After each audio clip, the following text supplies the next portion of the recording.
ترکی کیسے اوج عروج پر پہنچا، جسے اقتصادی بحرانوں اور بھاری بھرکم قرضوں نے ہلا کر رکھ دیا تھا، لیکن وہ مضبوط عالمی اقتصادی ممالک کی صف میں شامل ہو گیا۔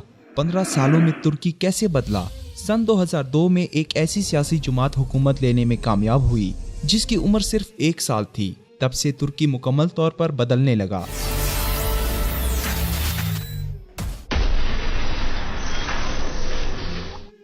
ترکی 2015 کے اعداد و شمار کے مطابق اقتصادی میدان میں عالمی طور پر 117ویں نمبر سے 18ویں نمبر پر آیا۔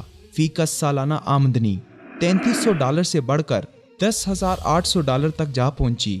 یوں ترک کرنسی پر موجود 6 صفریں ختم ہو گئیں، جس نے نوٹوں کا پورا صفحہ گھیرا ہوا تھا۔ سن 2012 میں غربت 44% سے کم ہو کر 22% ہوئی۔ مقامی پیداوار $230 ارب سے بڑھ کر $820 ارب ہوئے۔ سن 2013 میں ترکی نے تمام عالمی قرضوں کو ادا کیا اور 52 سالہ قرضوں سے مکمل نجات حاصل کی۔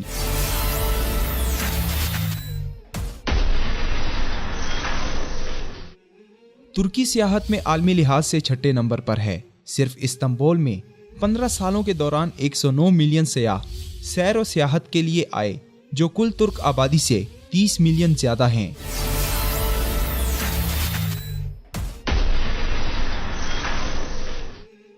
ترکی اپنا ساز و سامان متعدد ممالک کو درآمد کرتا ہے، جیسے امریکہ، برطانیہ اور جرمنی وغیرہ۔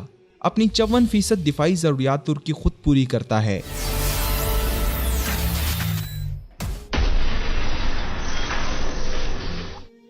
ترک سیٹلائٹس کی تعداد 6 ہے، جن میں سے ایک سیٹلائٹ انٹیلیجنس مقاصد کے لیے ہے۔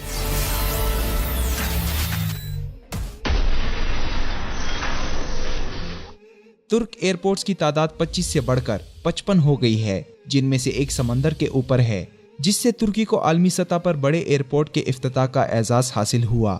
ترکی ہزاروں کلومیٹر ریل کی پٹری اور بہترین میٹرو سروس کا مالک ہے۔ سمندر پر دیو ہیکل پلوں اور اسٹیشنز کی تعمیر پر خرچ کرنے سے ترکی نے ایشیا کو یورپ سے ملا دیا۔ سائنس کی تعلیم کے لیے ترکی نے اپنے بجٹ میں 10 گنا اضافہ کیا۔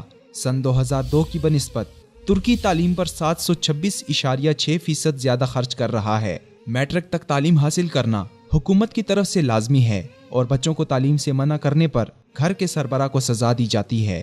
یونیورسٹیوں کی تعداد 76 سے بڑھ کر 186 ہو گئی ہے۔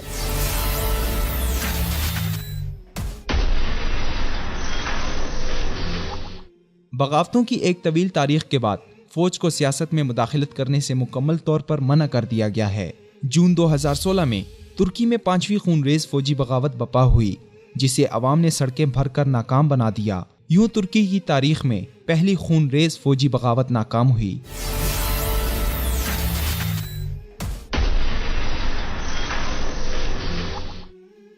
دو دفعہ ملکی دستور میں اصلاحات ہوئیں۔ پہلی دفعہ اصلاحات سن 2010 میں ہوئیں، جبکہ دوسری دفعہ دستور میں اصلاحات سن 2017 میں ہوئیں، جس سے مصطفیٰ کمال اتاتürk ترک کا پارلیمانی نظام ختم ہوا اور ترکی میں صدارتی نظام شروع ہوا۔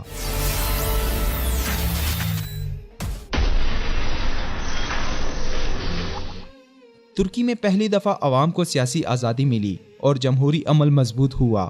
عوام کی سیاسی آزادیوں پر حملہ آور طاقتوں کے خلاف حکومت نے سخت کریک ڈاؤن کیا، جس سے عوام کی زندگی بہتر ہوئی۔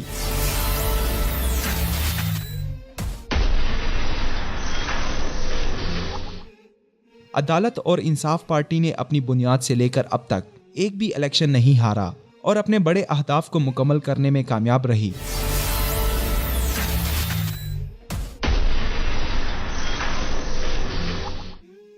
برادر اسلامی ملک ترکی کی ترقی سے وطن عزیز پاکستان کو بھی سیکھنا ہوگا، کیونکہ بحر و بر کے قدرتی وسائل سے مالا مال ہونے کے باوجود ہم ترکی سے بھی زیادہ ترقی کر سکتے ہیں، لیکن اس کے لیے پختہ عزم، مضبوط حوصلے اور دیانتدار عوام و قیادت کی جہد مسلسل کی ضرورت ہے۔ ترکی ایک مرد بیمار تھا جسے محنت اور لگن نے تندرست بنایا ہے، اس لیے ہمیں بھی محنت اور لگن درکار ہے۔